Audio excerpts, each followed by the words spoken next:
રાજચંદ્ર સ્મૃતિ સ્થાન રાળદનો સંક્ષિપ્ત પરિચય આપું છું. આ તીર્થ ખંભાતથી રાળદ 7 કિલોમીટર છે અને ઉંડેલથી પણ 7 કિલોમીટર છે. ખંભાતમાં રહેતા અને પૂજ્ય શ્રી અંબાલાલભાઈના પરમ મિત્ર અને સમાજના આગેવાન શ્રી ત્રિભુવનભાઈ માણેકચંદ જે પરમ કૃપાળુદેવને મળ્યા હતા. વચનામૃત પુસ્તકમાં પરમ કૃપાળુદેવે તેમને લખેલા પત્રો પણ પ્રકાશિત કરવામાં આવ્યા છે. શ્રી ત્રિભુવનભાઈ હાલ રાળજ ગામની ભાગોળના તળાવ પાસે જ્યાં સ્મૃતિ સ્થાન છે તે જગ્યા ઉપર પરમ કૃપાળુદેવનો સત્સંગ બોધ સાંભળવા વારંવાર આવતા હતા. સાથે શ્રી પૂજ્ય શ્રી સૌભાગભાઈ, પૂજ્ય શ્રી ડુંગરસિંહભાઈ, પૂજ્ય શ્રી અંબાલાલભાઈ વગેરે મુમુક્ષો પણ આવતા હતા. શ્રી ત્રિભુવનભાઈને આ જગ્યા મેળવી અહીં તીર્થક્ષેત્ર થાય તો સારું એવી તીવ્ર ઈચ્છા હોવાથી ત્યાંના તે સમયના વહીવટકર્તા દ્વારા જગ્યા મેળવવા ઘણો પુરુષાર્થ કર્યા બાદ ઘણા સમય પછી ખંભાત શાળાના નામે આ જગ્યા લેવામાં આવી.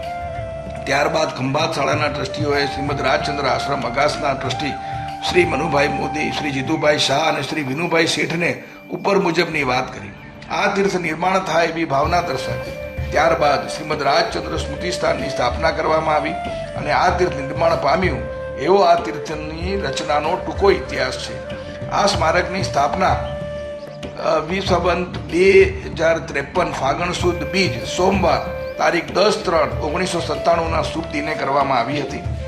આપણે સૌ જાણીએ છીએ કે રાળજ પરમ કૃપાળુ દેવે પર હે પ્રભુ યમ નિયમ જીનવર કહે છે જ્ઞાન તેને અને જડ ભાવે જડ પરિણમે 4 પદોની રચના સંવત 1947 કરી હતી. આપણે સૌ આરાધના કરીએ છીએ તે સ્મરણ મંત્ર પણ સૌ પ્રથમ પરમ કૃપાળુ દેવે પૂજ્ય શ્રી સૌભાગભાઈ મારફત રાળજથી પરમ ઉપકારી પરમ પૂજ્ય પ્રભુસિંહજીને ખંભાત પાઠવ્યો હતો અને તે અન્ય કલ્યાણની ઈચ્છાવાળા મુમુક્ષોને આપવા આજ્ઞા કરી હતી. આ સ્મૃતિ મંદિર પાસે બંને જ્યારે જગ્યા લેવામાં આવી ત્યારે 2 વિશાળ વડ હતા અને એ વડ નીચે પરમ કૃપાળુદેવે ઘણો બોધ કરેલો હતો. તે ઉપદેશ છાયા પાન નંબર 706 ઉપર રાળજ ભાગોળના વડ નીચે શીર્ષક હેઠળ મૂકવામાં આવ્યા હતા. આ બંને વડ તળાવ કિનારે સંવત 2049ની સાલ સુધી મોજૂદ હતા અને પવિત્ર સ્થળ મૂળ સ્થિતિમાં હતું. આ વડ હાલ છે નહીં. તે વડના ફોટાઓ બાજુની રૂમમાં દર્શનાર્થે મૂકવામાં આવ્યા છે. પરમ કૃપાળુ દેવ તેમના રાળજના નિવાસ દરમિયાન પારસી બંગલામાં રહેતા હતા. તે પારસી બંગલાનું મૂળ મોડલ આ તીર્થની સ્થાપના વખતે બનાવવામાં આવ્યું હતું જે બાજુમાં દર્શનાર્થે મૂકવામાં આવેલ છે.